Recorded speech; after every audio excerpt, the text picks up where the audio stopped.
Hello, and welcome back to a new video. I'm Pandan, and today we're going to talk about preferences in Fire Emblem. And what I mean by this is informing how I come to decisions and informing kind of the basis of why I carry specific opinions. And the reason I wanted to make this type of video is I think in discourse with people, it's very easy to be dismissive of others' opinions, and it can be really hard to articulate why you feel the way you feel about a specific thing. And I know that this video, as I record it at like 5 in the morning when I'm sleepy before I've had my espresso, thinking about how I articulate myself and why I feel the way I feel about certain things in Fire Emblem, and why I will constantly kind of go on the same kind of tirades as I do about specific elements of the games and why I think they're good. And I think it's important to have this kind of conversation and this sort of self-awareness exercise that I'm doing so that I can be aware of my own biases as well as inform you, the viewer, why I might feel the way that I feel about Fire Emblem. And I hope that by doing this type of thought analysis, it can help improve the general discourse that we, as a Fire Emblem hackrom community, and hopefully greater Fire Emblem community, have when discussing these games and articulating how we feel about them, because my god, there's a lot that goes into this, so gotta make sure that we're all on the same page here. So I hope you'll enjoy some Dream of 5 footage. Spoilers is what's going to be recorded next after OCA is done, but anyway, when it comes to informing my own Fire Emblem preferences and for yourself, think about this. Think about how you started. How did you get into the series? And what was that experience like? Oftentimes, our first experience with something will color our perception of what it should be. Right? Like, the first bowl of curry I had potatoes in it, and it was spicy. Thus, all curry has potatoes and is spicy. And that kind of, and then when you have curry that doesn't have potatoes and isn't spicy, it's like, well, this isn't really curry, is it? This word I've used to describe this thing is not the same thing? What? And with Fire Emblem, it's kind of similar, right? Because every game is so different. And I think, and I've heard other Fire Emblem YouTube personalities say that, like, Three Houses, for example, is a good game, but it's not a good Fire Emblem game. And that's a key distinction. And when I think about how I started with Fire Emblem, I started the series playing, Super Smash Bros. Melee. My first experience was Marth and Roy in 2001. Not totally sure who the heck they were. Being annoyed that my friends could beat me with them very easily. I was a Bowser main in 2001 when I didn't know what I was doing. Then I picked up the NES and was finally able to beat Roy pretty regularly. But that's when I was like 10 years old, guys. But anyway, real talk, my first Fire Emblem game was for FE7, and I played that when I was 12 years old on hardware on my Game Boy SP, my Cobalt Blue Game Boy SP, which I still have. And that was my first experience, and it took me a long time to beat it. I got to Night of Farewells multiple times on Elliewood normal mode and couldn't figure it out, and then one day I did, years later, and I beat the game, and then I continued to beat the game multiple times. I beat Hector mode, and I would just play normal mode where I would pick different units and see kind of who worked the best. Look at the Ram Revoose. God, it's so good. So yeah, that's how I got started. And then I continued to play every single game as it came out in chronological order through FE12, which I never played until more recently. And then I got Awakening again, didn't really care for it. I got Fates, didn't really care for it. Got Shadows of Valentia, did care for it. And kind of came back onto the internet. So when I think about Fire Emblem, I very much think about it in the lens of FE7 and the broader GBA era. And when I think about that, it's like, these are the mechanics that, to me, feel like Fire Emblem. These are the weapons, these are the unit types, these are the classes. These are, to me, in many ways, this is my spicy curry with potatoes. This is what I consumed. This is the media I consumed, and thus informs future media. This is my baseline with which I compare. And while some people now might say, like, dude, if you compare everything to FE7, shouldn't everything be amazing? It's like, well, yes and no, right? When I think about, like, the general feel of the game and the general style of the game, I definitely think about, like, the GBA era specifically. Like, when I think of Fire Emblem, like, it's GBA. Like, this is, like, look at this. It's beautiful. Like, this is Fire Emblem. And that's what it means to me, right? And so having that baseline helps me kind of have that basis to compare to. And I've had to work to broaden my perspective. I've played every game. I haven't beaten every game, but I've played every game at least a little bit at this point. I've beaten most of them. But I think I always still have this basis of comparing them to, like, what I see as, my baseline of Fire Emblem, which is GBA. So that's important. And so when you're thinking about your biases and, like, why do I have this strong opinion about this type of map design or this type of unit or this type of story, it's like, think about, like, your first game and what your experience was. I loved FE7 when I played it. I remember playing FE8 afterwards and being like, this isn't as good. The characters aren't as good. I don't like the colors. Who's Bazba? Give me back Bata, But the bee beasts. But anyway, that's how I started. That's how it helps kind of inform my opinion. It's this baseline that I have, and probably one of the reasons why I enjoy ROM Hacks so much is because it's GBA. It's GBA, and it's beautiful, and it's glorious, and it has both this speed and simplicity that I enjoy, but also this nostalgia factor that other games just don't have. For me, right? This is personal. This is for me. Other things that inform my own preferences are, like, what games do I like the most and what games do I like the least? And that's kind of like a layer above the sort of, like, reptile brain, what was my first experience. And when I think about my favorite vanilla games, now we're kind of getting into hackrom comparison, right? I play a hackrom where you can do just about anything you want.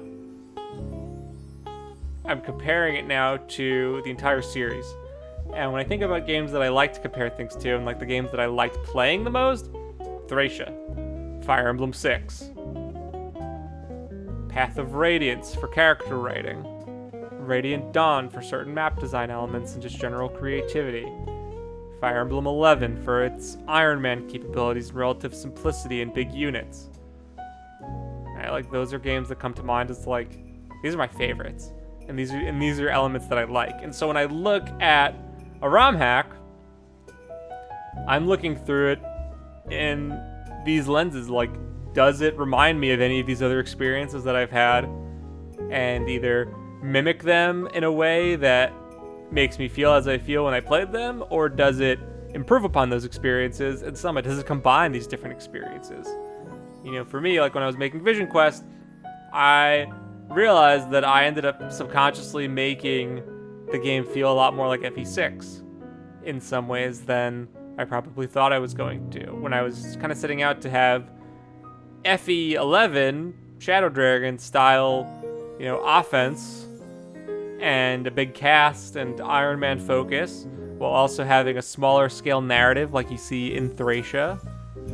And then some of, like, the maps and, like, general design choices, like, ultimately kind of feels like I'm playing, like, a polished version of FE6 in some ways. And I really enjoy it. I like playing my own hack. I always like going back to it. And so when I'm thinking about evaluating a ROM hack that I'm playing, I look at it through this lens of what games do I like, what games do the things that I like, and does this game do that? And does it do it well? Does it do it in a way that's like, yes, you understood what made this feature good by not just adding in this feature, or by not just having this mechanic or this type of character. You did it thoughtfully, you did it intentionally, and I recognize it. and that's good. And that's kind of like how I think about things that I like. And then when I think about things I don't like, gosh, I hate thinking about things I don't like. Who likes thinking about things they don't like? Most people on the internet. But think about my least favorite games. I think of Fates. I think of Awakening. I think of Vanilla Sacred Stones. I think of Three Houses. I think of Fire Emblem 4 to some extent, because I find playing it actually not really very fun, even though I think it's a very cool game. And I'm not saying I dislike these games. They are games that I enjoy the least. There's a distinct difference. I'll still go back and replay Awakening's early game every so often. I haven't really gone back and played Fates. I haven't touched Three Houses in like a year since its release, but regardless, my point being that these games do things that I did not enjoy, and maybe that's partially because I evaluated them against that earlier criteria of like, hey, it's not like GBA, and so thus it feels unfamiliar and strange. But also now, as I look at a ROM hack, I think of, why is there so much emphasis on face petting? Why is there emphasis on like the waifuism? Right, and thankfully it doesn't really happen in ROM hacks. Why are the maps so big, FE4? Didn't we learn from this? Even elements of games that I like elements of games that I like that I felt like weren't that great. Like I think of like ambush spawns in FE6 or big maps like in FE6. It's like, it's not for me. I didn't enjoy that. And so when I see it in a ROM hack, I kind of get this like PTSD of like, no, things I didn't like. Why are you putting this in a ROM hack creator? Stop that.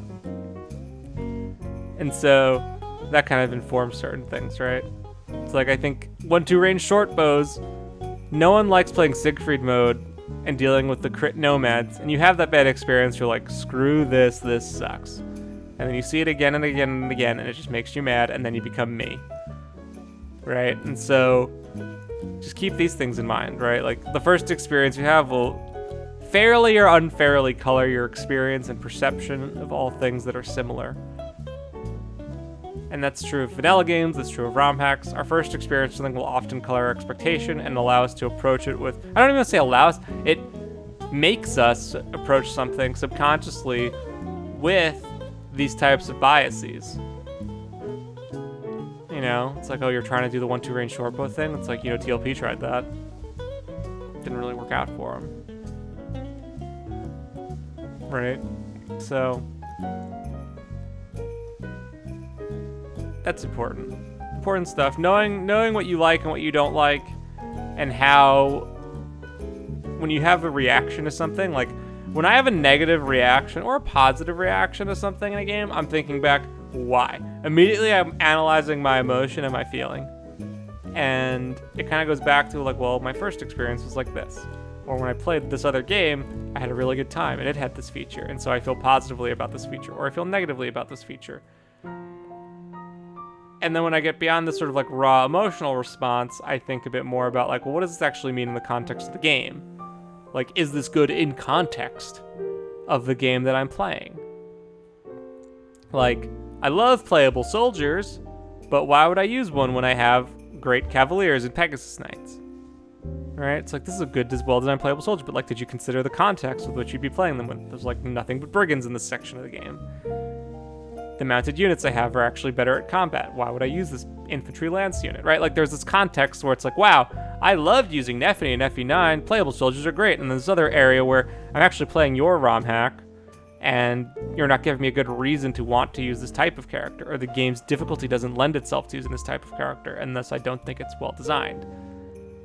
So now we're getting to like a further layer, right? We're getting further away from this sort of fight or flight reptile brain response, and now I'm able to think about my subconscious biases developed from years of playing this game, as well as what I'm actually experiencing in the game, where I have an initial impression, and then it's colored by the context of the game.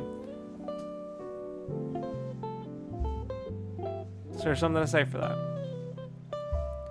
And now, as we go to my next topic that I want to talk about when it comes to my preferences, I want to talk about recording, and I'm actually going to go get my espresso, so enjoy my pre-recorded break, as you think about recording. So give me a sec on recording. I'll be right back. Go get yourself some coffee, stretch your legs. We're going to be here for a long one.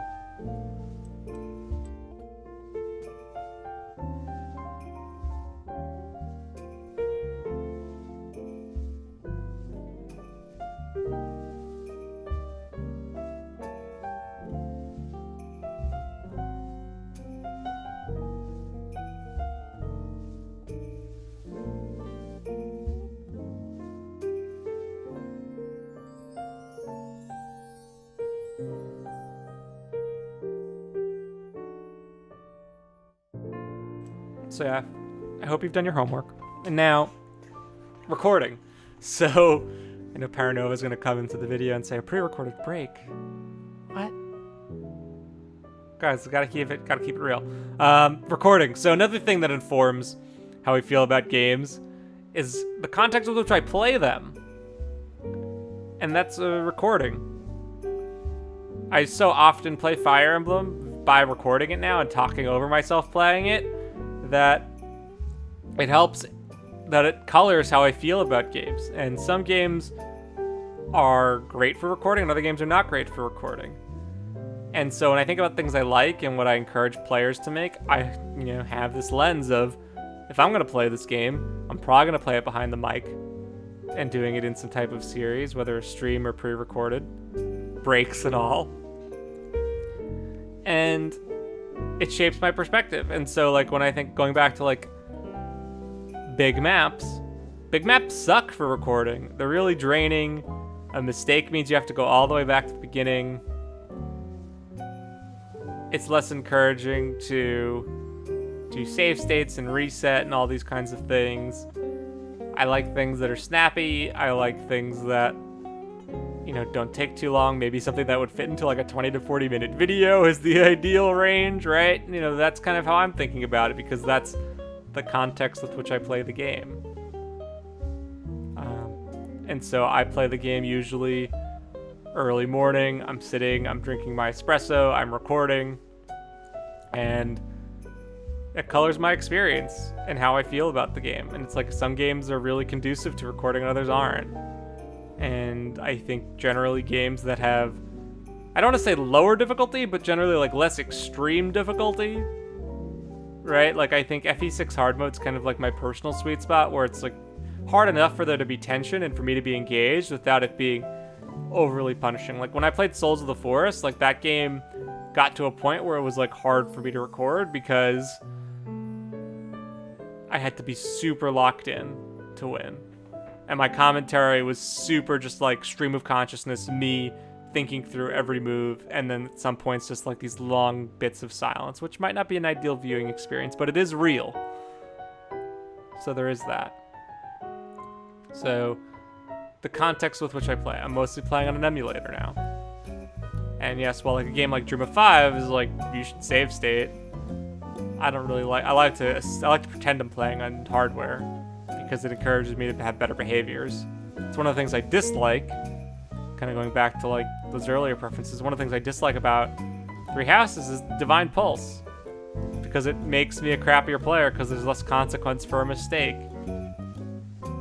And so now, after playing Three Houses, I had to like kind of get myself out of that mindset where it's like, I can't just like move and try stuff out and then reset if it doesn't work out. I have to like actually kind of chess move, think my way through things. And that's a difference. And so when I play, I try to play like I'm playing this old school hardware game, even though I could just save state before every move and RNG, arrow wiggle, and all that crap.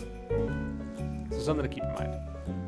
And then lastly, what informs my perspective, maps and narrative. So there are so many different elements of Fire Emblem games themselves that I personally like. And I think if you've been watching anything that I write and put out, maps are really important to me. Maps are the game. I like good maps. I like maps that are fun. I like maps that are engaging. I like maps that make me move quickly. And I'm very willing to overlook other things in a ROM hack or in a Fire Emblem game if the maps are good and fun to play.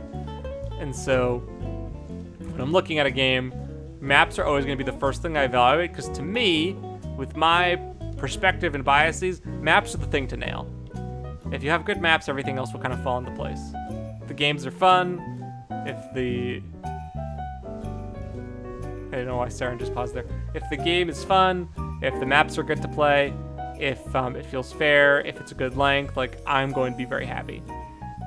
And other things I'm willing to look past, like art, doesn't matter as much to me. Obviously, I love Dream of Five because it's so pretty, but it's less important to me. Like, I think maps are the most important. Narrative and how it ties into the map, kind of important, to me at least. I think when you're developing, and we're kind of getting into like when you develop a ROM hack, what should you focus on? And I've kind of covered that elsewhere. But when I'm thinking about games and like my own experience and how that is informing my commentary, know that like I'm a map person. I care about maps. I'm not gonna be the person to, analyze like, oh, the palettes or the colors are like not in theme or whatever. The music is a little off in some places. Like, maybe I can miss out that something's wrong, but I'm not going to be like commenting on these other elements as much, or like narrative elements as much. I'm much more focused on, are the maps fun to play? I'm less inclined, like, does the story make sense? Like, I'm not going to rail on the hack for the story not making sense, unless it's like egregiously bad, right? But I think when I'm like thinking about like my most nuanced and fine feedback, it's going to be about maps, because that's where I'm most comfortable and that's what I care about the most. And so I spend the most of my mental energy thinking about and talking about them. So I hope this was helpful. I feel like I rambled. I haven't recorded in a while and I wanted to kind of do something a little bit different. I've been thinking about this a lot. And so I wanted to lay out my thoughts about informing my own Fire Emblem preferences. And I hope you, viewer, when you're looking at a Fire Emblem game, you understand too, what are your preferences and what informs them? And it's not a question of right or wrong. Like, I'm not here to tell you, like, this is how you should think about a Fire Emblem game. You should think about it however you want. But my point being that when I'm thinking about Fire Emblem, these are the experiences I have that inform my viewpoint. It's biological in a lot of ways. And so, for you, dear viewer, I hope that, excuse me, for you, dear viewer, I hope this was helpful in understanding more of my brain, and I hope that you're able to do some introspection on yourself when you're thinking about how you talk about a game and how you feel about a game, what you like about a game, and putting words to that, and understanding like what experience you have that leads you to that point. Really critical. Self-awareness is really important, guys. And so I hope this video was helpful in informing my own preferences, and it should give you some perspective. Like, I can't believe Pandan thought that. He had this terrible opinion. It's like, well, you realize it's formed by this thing, right? So, bastard, you think you can break me? Exactly, Gareth. So yeah, keep these things in mind when you're looking at when you're looking at something that I'm saying. Remind yourselves that this is the lens I'm looking at it through. And then do the same for yourself. Never take anything I say at base value, unless I tell you to. Well, everyone, thanks again for watching. Curious to hear what your thoughts are. Take care, and remember, if you love someone, tell them. Have a good one.